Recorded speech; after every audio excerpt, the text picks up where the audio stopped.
our leadership team determined that we needed a focus on strategy, that we spent so much of our time in tactic, in firefighting. When you think about what we bring to a project, requirements gathering, risk analysis, impact analysis, we consider stakeholder values.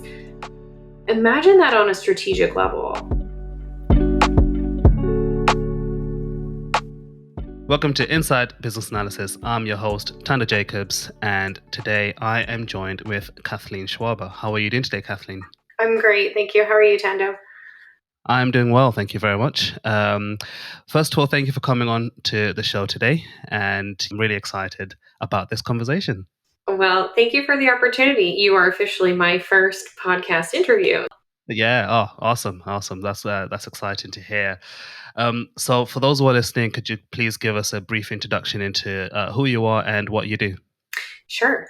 So I am currently the manager of IT strategy and innovation at the Nashville Electric Service in Nashville, Tennessee. I've been with NES for about a year and a half. Prior to that, I was with a court in the Seattle, Washington area for about 12 years. And that's where my business analysis career really took off.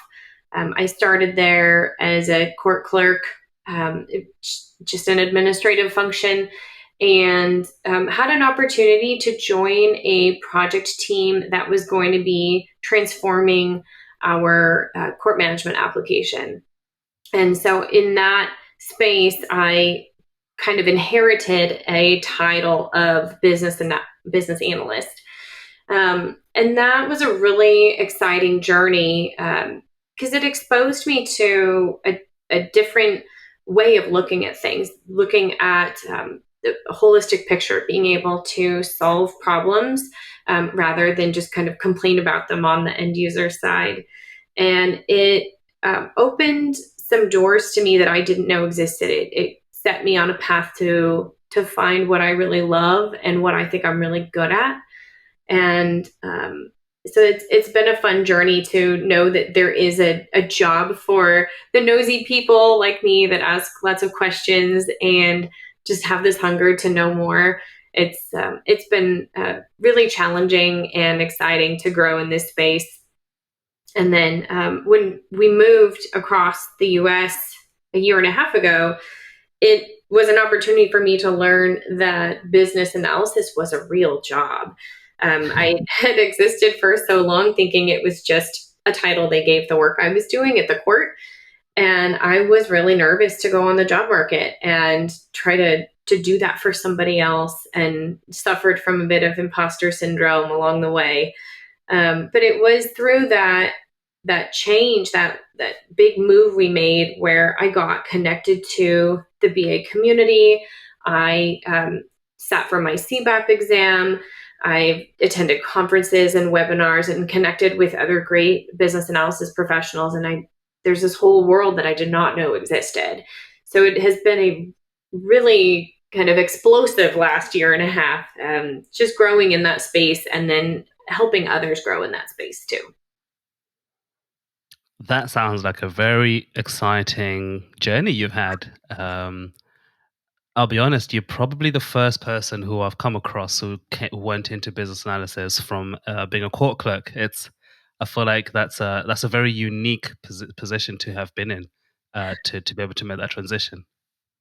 Yeah, I never saw it coming, and I think had it not been for the IT transformation the business was doing, I don't know that it ever would have happened. I really liked the work I was doing. I have a servant's heart, and so I liked serving the public and my community in that space. But the opportunity to be creative and ask questions and solve problems, that was probably one in a million. I don't know where else I would have had that opportunity. Yeah, no, that is incredible. And how long ago was that? How many years ago? That transition happened in 2014. Okay, so almost 10 years in business analysis. Almost, yes. Yeah. Yeah, I'm sure you don't regret that change, from No, the sounds of it. definitely not. And how did you transition then into, so from I guess business analysis to kind of this leadership role that you're now in? So that's a great question. That also happened kind of accidentally.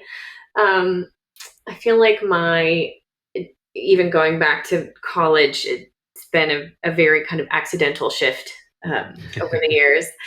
But this one, so when I started with NES, I was the first business analyst in IT, or at least it had been there in a very long time.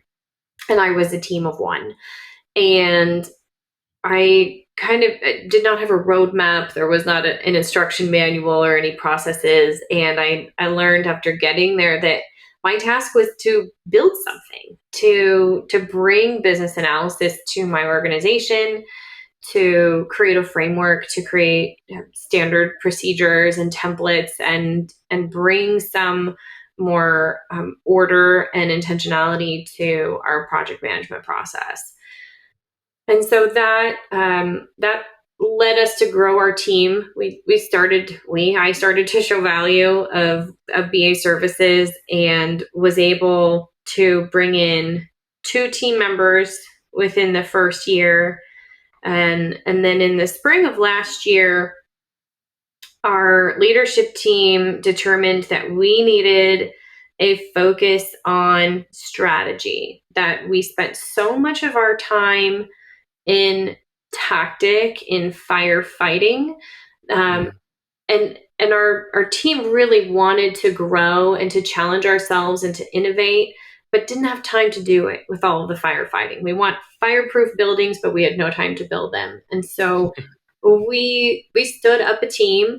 We borrowed from other groups. So there's a gal who's really lovely, and we took her from our information security team. She has a great mindset for compliance and governance.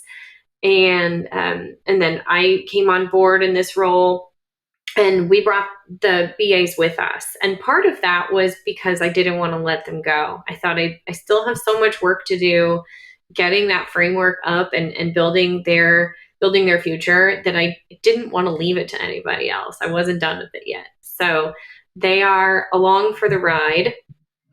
And a year and a half later, there are now six of them. So it's been a really exciting journey to just watch that unfold. Yeah, yeah. No, that's a really interesting transition there. But also, I imagine that work from going from being the solo BA to effectively building up the team and even the BA function and capability within that organization. I mean, it's a few words saying it, but it probably took a lot more than a few words building it, if that makes sense. Took a bit of time, bit of energy, and maybe a lot of hair pulling moments, so to speak. Yes, lots of hair pulling, um, maybe a little bit of stress crying, and only because I wanted to do it the right way. And there's not a lot of information that I could find on how to build a BA practice. Mm. I found lots on building a project management office, build a PMO center of excellence. But what does that look like for business analysis? And so that's what started getting me plugged into the BA community. I actually spent quite a bit of time talking to BAs across the pond, and found that the maturity of the practices in Europe were so much more ahead of the States. And so that became a great tool, that community that I could lean on. Looking at what their communities of practice and centers of excellence were doing, and we're far from that in our maturity, but like we want to get there. So it's yeah, it's been kind of some days kind of frightening to have Yeah. that world on your shoulder, to build something and have everyone watching you. And then other days it's been great to exercise that creativity, and um, to own to own the information that I know, to have the confidence in myself, um, you know, kind of squash that imposter syndrome that we all get from time to time. Yeah, well, kudos to you for doing it. It definitely sounds like a very big mountain, from the sounds of it. But you kind of made it. You definitely built something up, and now in the strategic role, which is a nice segue into our main topic of today's discussion, which is around business analysts being typically seen as the firefighting tactical resource, but actually there is so much room and need for business analysts at that strategic level. For those who are listening, could you kind of at least give us an understanding of your perception of what a tactical business analyst looks like and what a strategic business analyst look like, or what that means? Sure. So from my lens, I see a tactical BA as one who's focused on a project or a product or a program component. You know, you have a scope of work in front of you and you're chasing a goal or a milestone. Say you're implementing a software or you're bringing on a feature to something that already exists.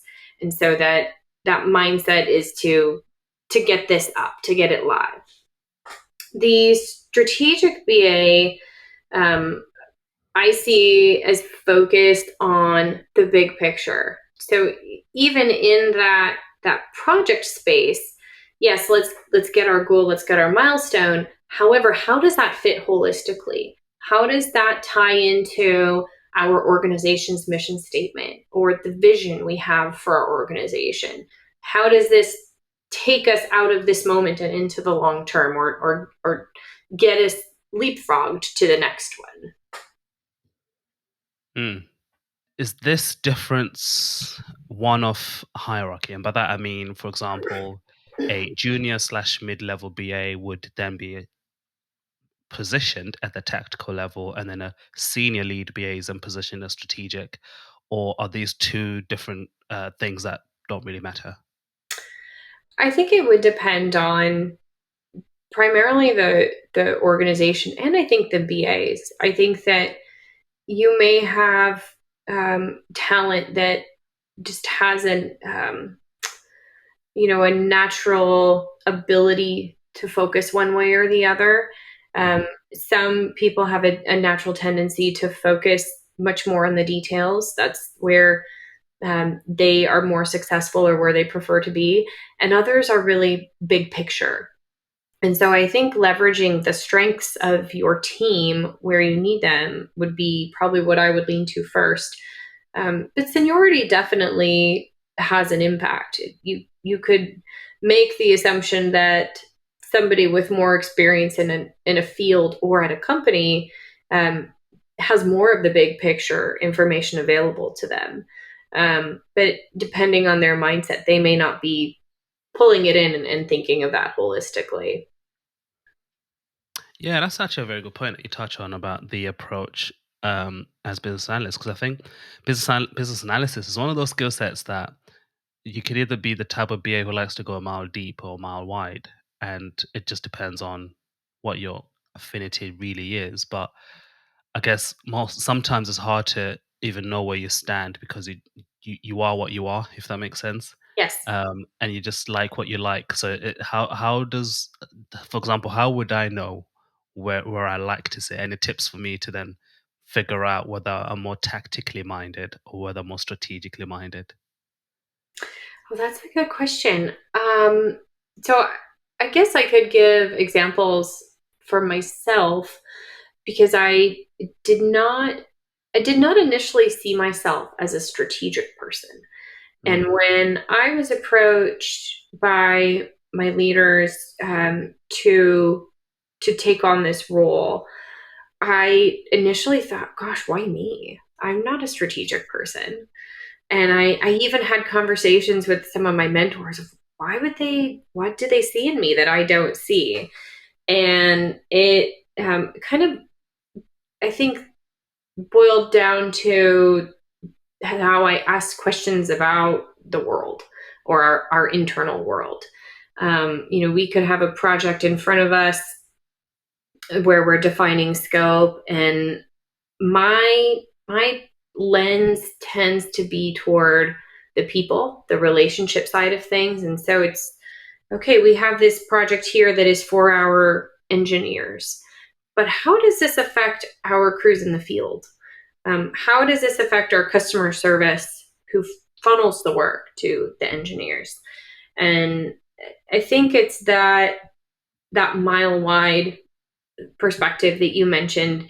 And if that's not, if strategy is where you want to be and you don't tend to ask those mile wide questions, that would maybe be where I would start.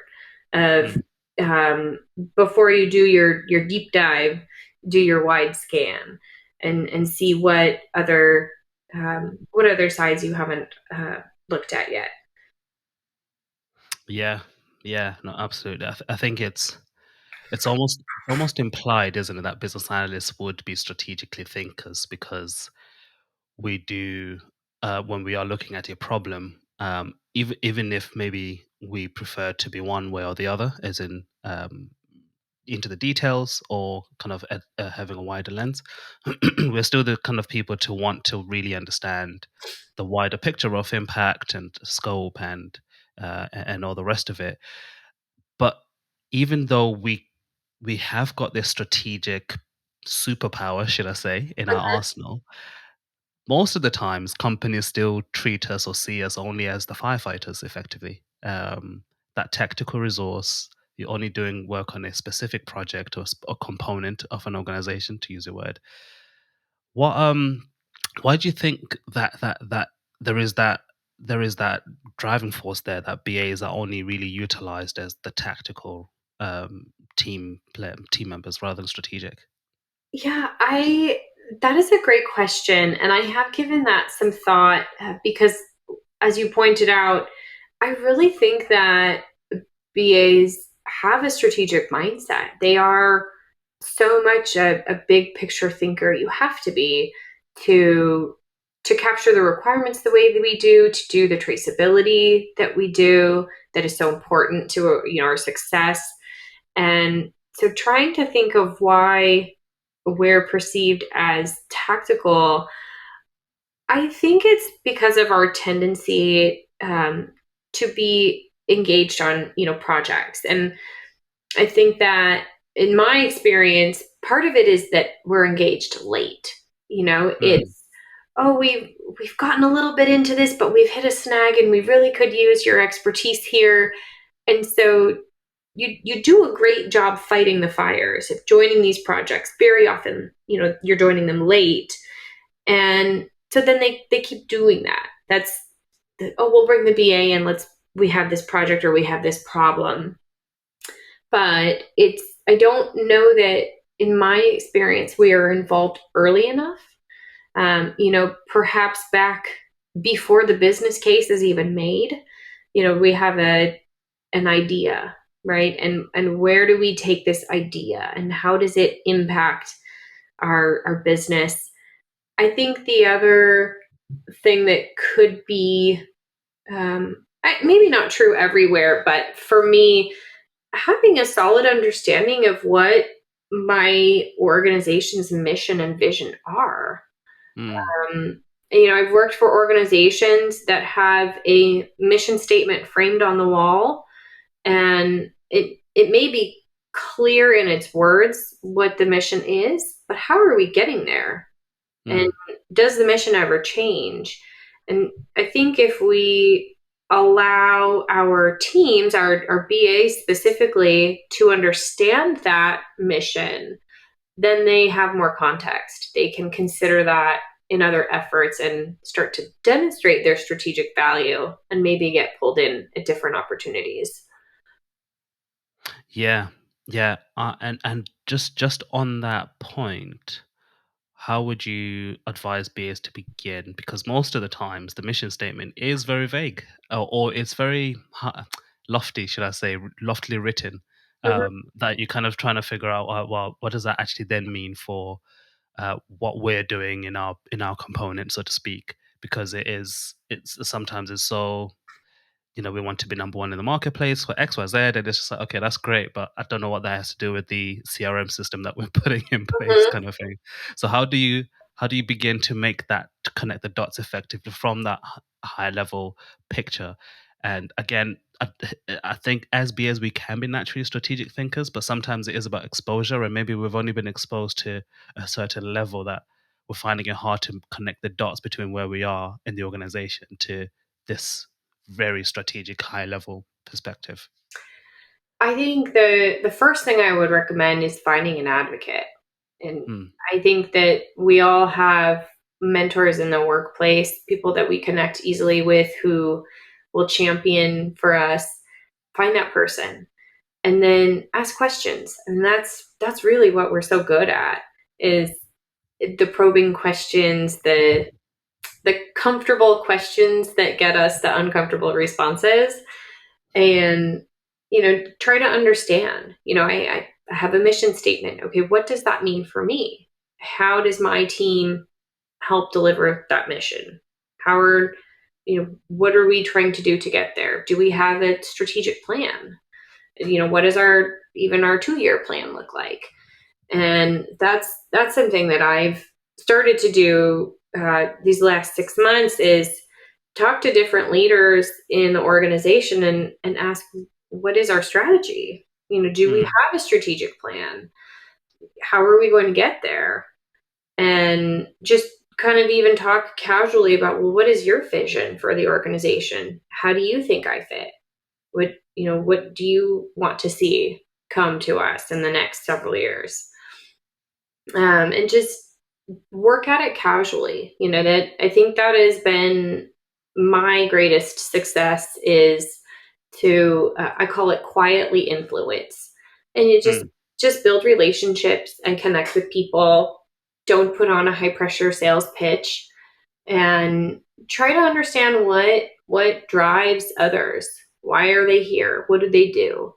And then make observations of a process that maybe doesn't work, or you hear there's conflict between teams. Your server guy's job is complicated because of an applications team, but the applications team also has a reciprocal complication.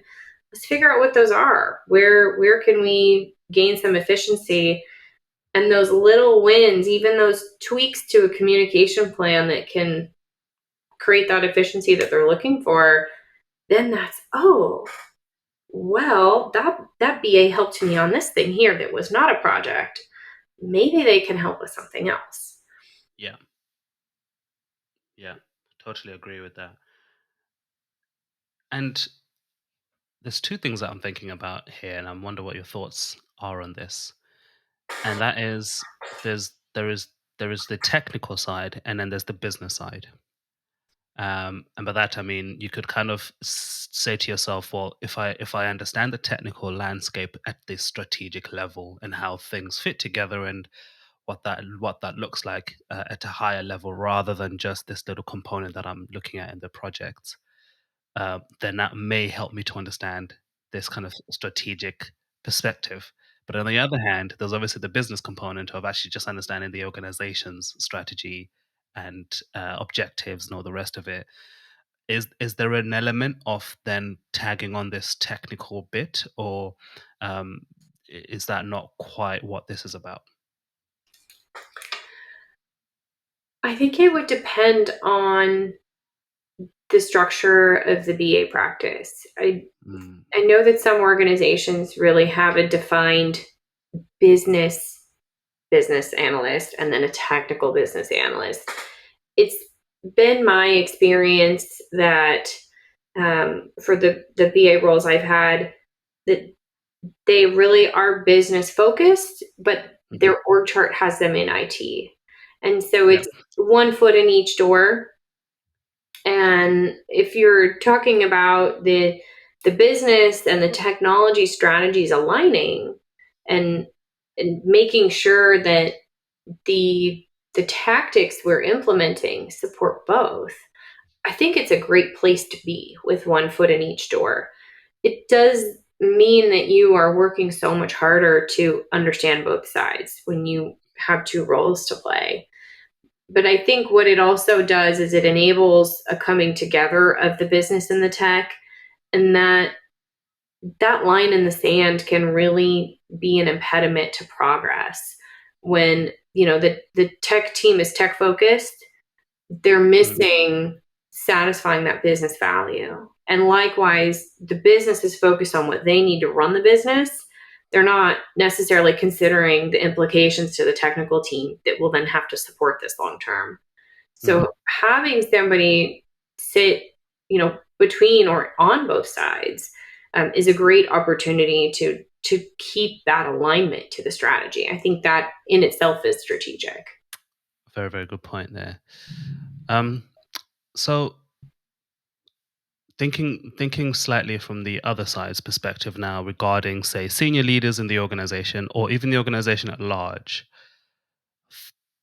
what kind of benefits or values can they expect to then actually get or see the difference if they start to utilize BAs at the strategic level as opposed to only utilizing them at this tactical level? What are they missing out on if they don't do that? I think they're missing out on the organization that BAs bring. I mean, when you think about what we bring to a project, requirements gathering, risk analysis, impact analysis, we consider stakeholder values. Imagine that on a strategic level. You have a strategic plan, could be 2, 3, 5 years out, that still has milestones, right? You still have interim tasks to get to your end result, to get to your vision. And that means you have requirements to define, you have requirements to trace back to confirm that value has been delivered.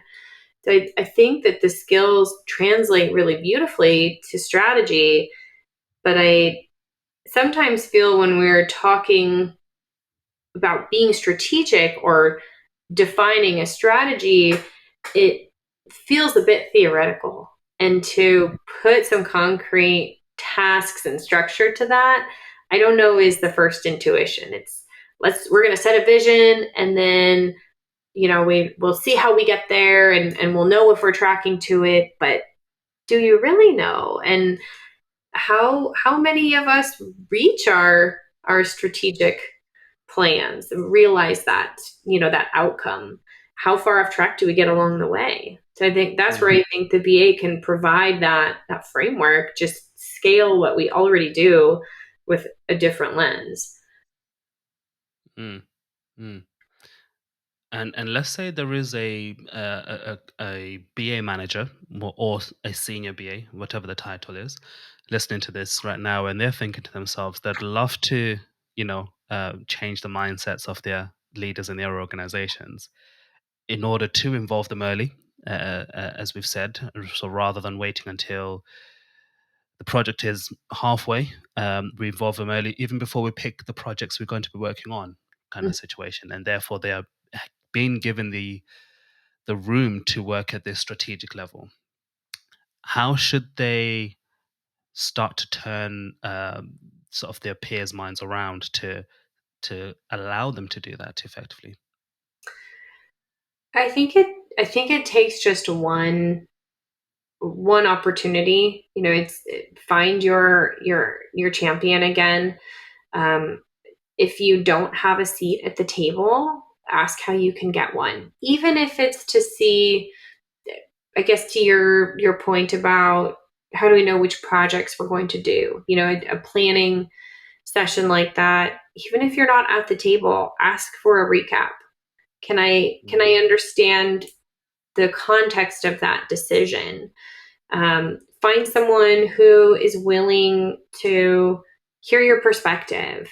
Do you have an advocate in leadership or even a good partner where you can just ask questions? Well, why did we pick that direction? What what was discussed about this over here? Was that considered? And I think just just let people know that you're interested. You Mm. can't hear yes if you don't ask, right? Yeah. So let them know that you're interested in growth. If you have an opportunity for your performance appraisal, if you're doing goal review with your leadership, bring that up.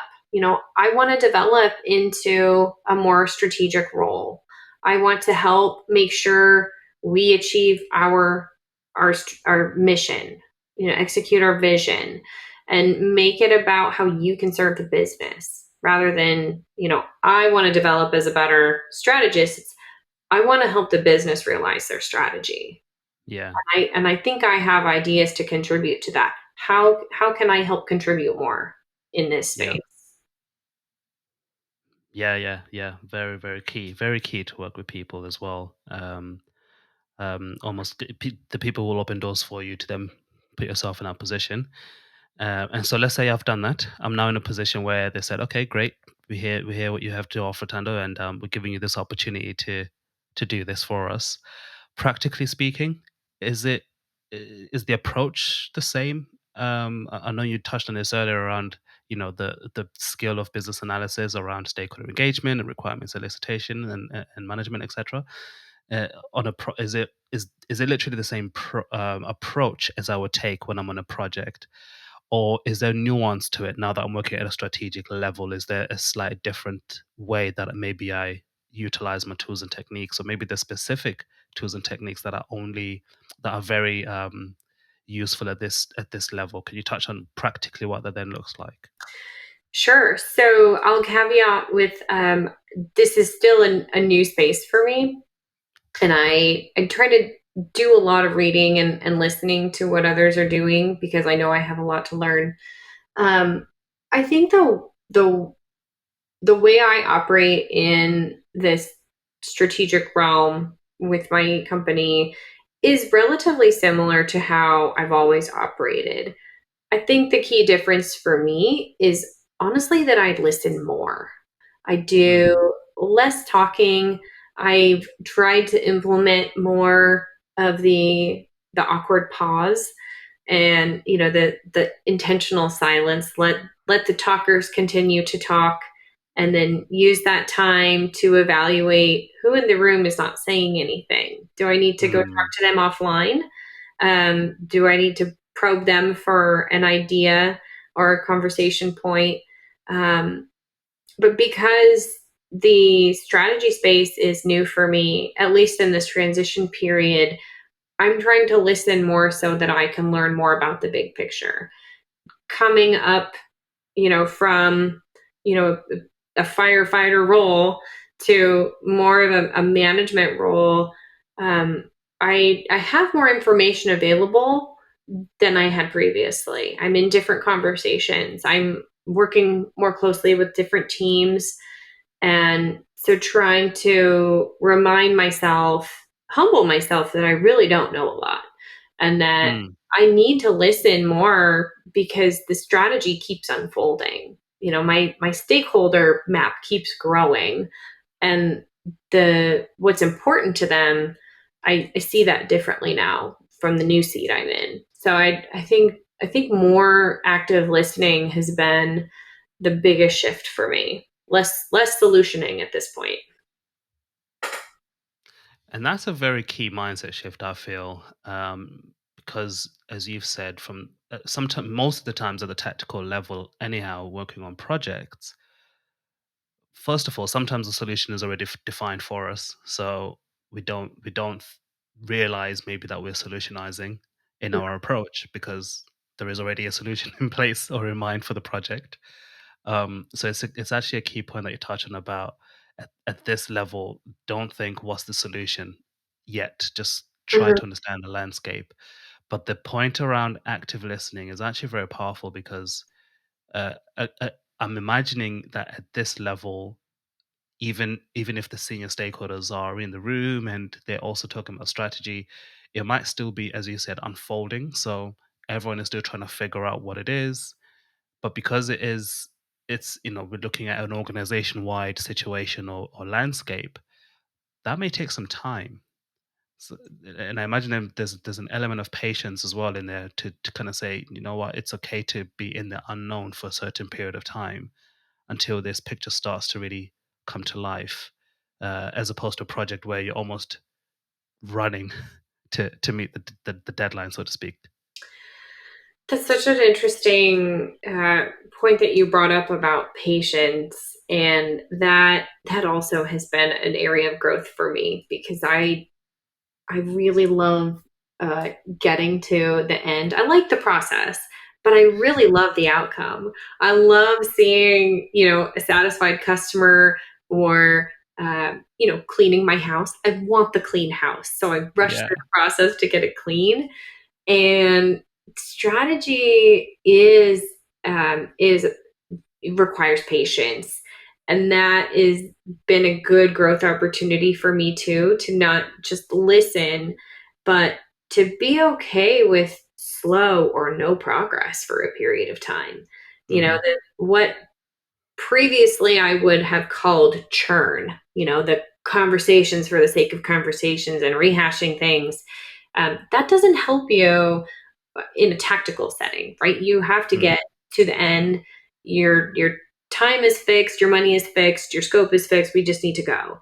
Mm. Um, but on a strategic level, there is much more of that churn, right? That might have a negative connotation to it, but that discussion inevitably results with something. Something new is learned out of that. If you can, quiet that inner voice and just be patient and more listening.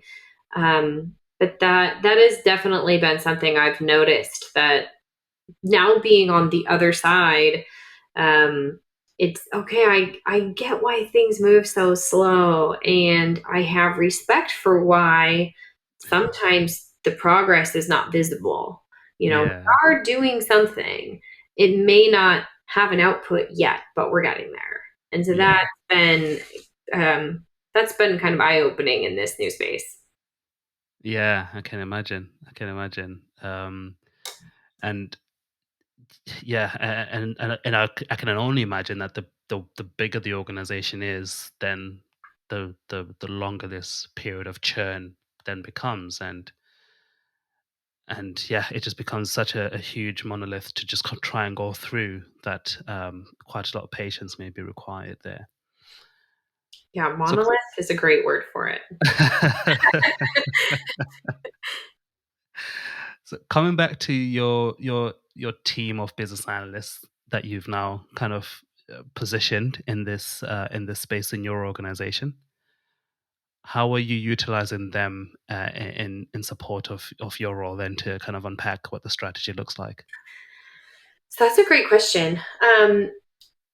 This team that we've built it's been really a great pleasure to grow. And one of actually the first BA that we brought on after me, she's now leading the group of other BAs. We brought on four recently to support a major project, and she has been such a great person to lean on.